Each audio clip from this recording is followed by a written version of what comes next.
నాడు కాంగ్రెస్ పార్టీ ఎలక్షన్ల హామీలో మేము జాబ్ క్యాలెండర్ను విడుదల చేస్తాం, మేము అధికారం అచ్చుడుతోనే అన్నారు.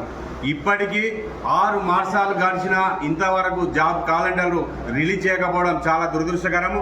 నిజంగా 2000 పోస్టులు ఇస్తామన్నారు, 2 లక్షల పోస్టులు ఇస్తామన్నారు. ఇంతవరకు ఎక్కడ పోయినాయని సందర్భంగా మేము అడగడం జరుగుతుంది.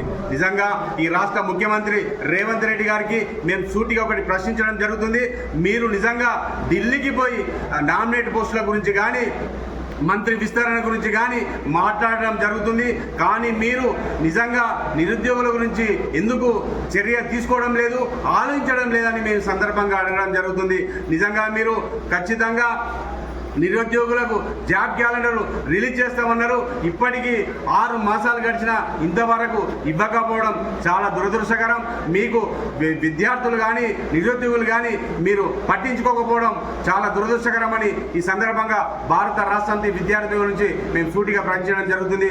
నిజంగా మేము జాబ్ క్యాలెండర్ రిలీజ్ చేయకపోతే మేము నిరుద్యోగుల పక్షాన నిలబడి భారత రాష్ట్ర సమితి ఖచ్చితంగా వాళ్ళకు తోడుగా ఉంటుందని సందర్భంగా తెలియడం జరుగుతుంది.